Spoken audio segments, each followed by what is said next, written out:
Hello, I'm Francisco from Neural DSP, and today we're gonna do an A-B comparison between the Fortin Nameless Amplifier and the Fortin Nameless Suite plugin.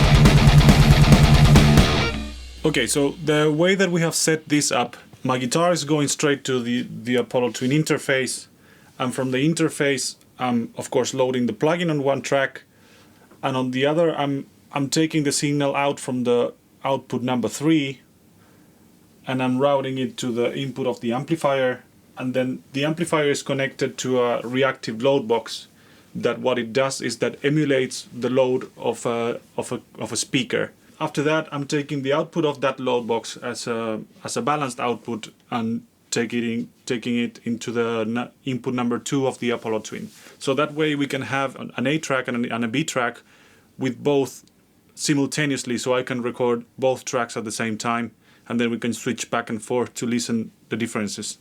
The setting sounds like this. So when I press H, I have automated the hotkey so it mutes one track and unmutes the other one. So what you will listen every time that I press the H key, you will listen the plugin and then the amplifier.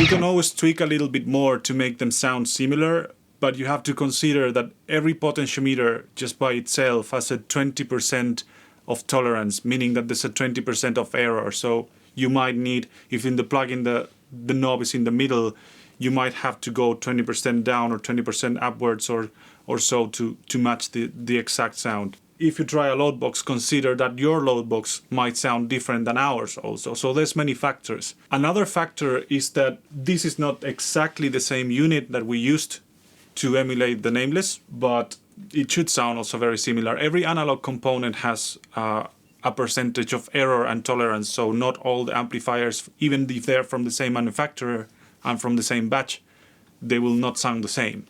Okay, so now I'm gonna record the riff for this song on top of the drums, and then we will do an A-B just soloing the guitar track, so you can listen the same riff without stopping, and every time I press the H key you will listen rather the amp or the plugin.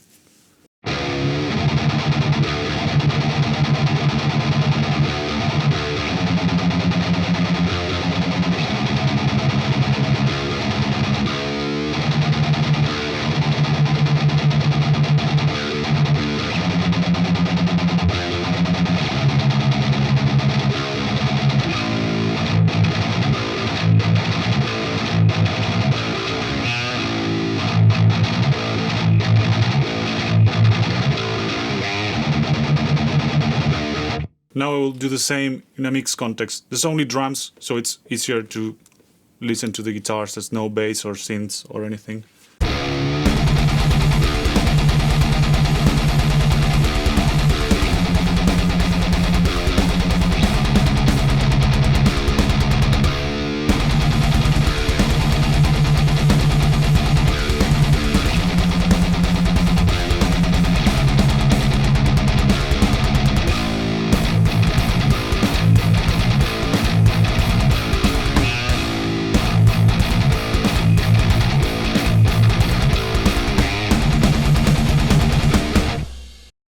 It's also important to understand how a real tube amp behaves. The tone stack section, which is the bass, middle, treble in case of this amplifier, will change depending on the combination. So if the treble pot is all the way to the maximum, then the middle control will also change where the range where it behaves. Same for all the interaction within these three knobs. So try any combinations possible and try to find your own sound. And you can go extreme. Don't be afraid to push the knobs all the way up or like get creative.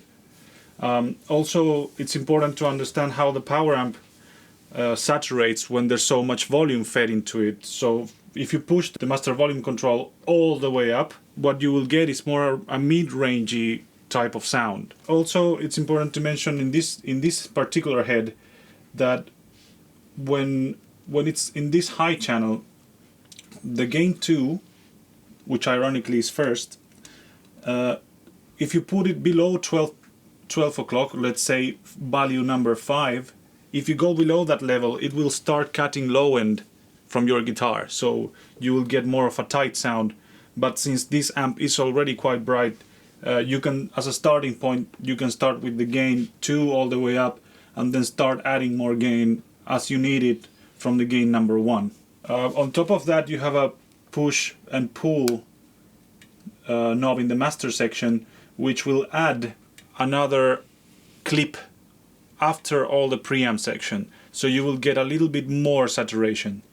The real unit drops the level quite a lot when you push, when you pull the knob, and we replicated the same behavior. So now we can explore a little bit the sonic possibilities of the tone stack and how similar is the plugin to the real unit.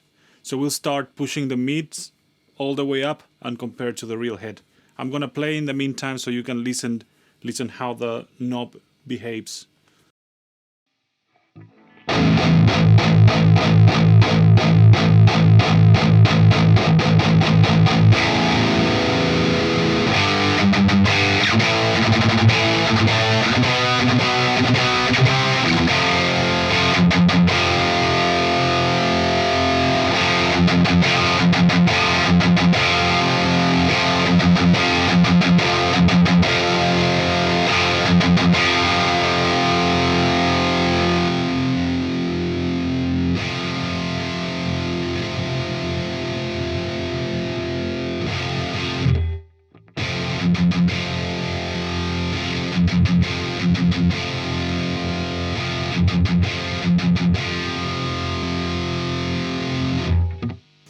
And now we will try some different settings.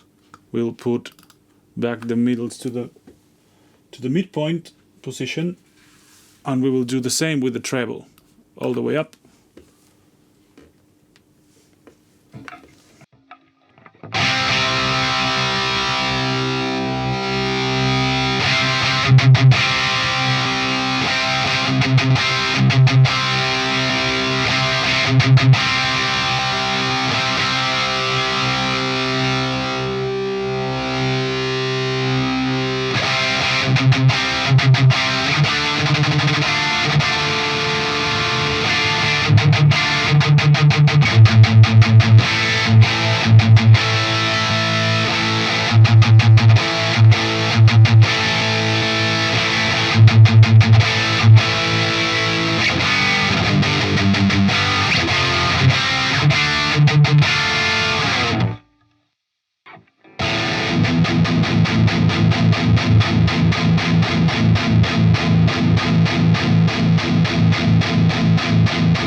I'll switch to the plugin now.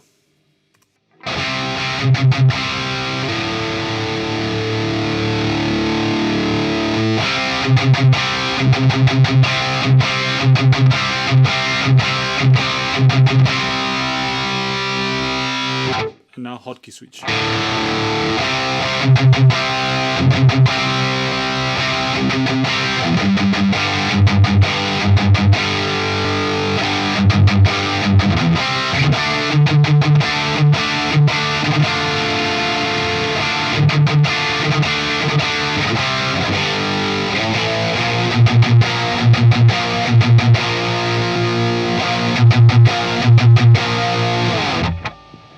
Now we'll do the same thing but with the treble.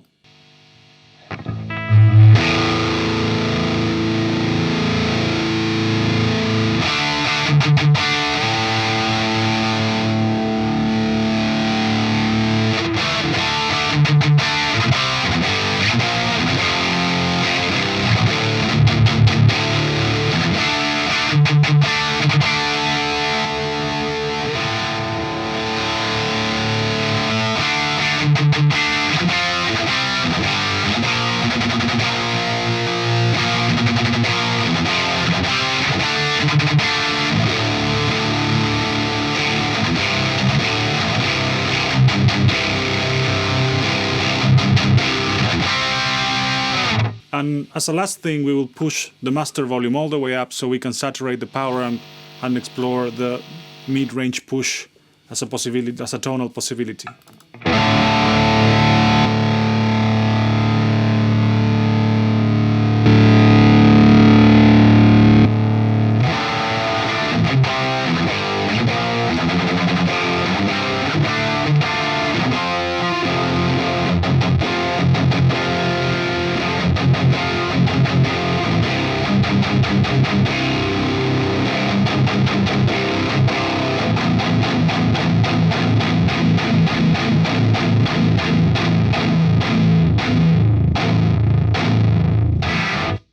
Yeah, that's pretty much it.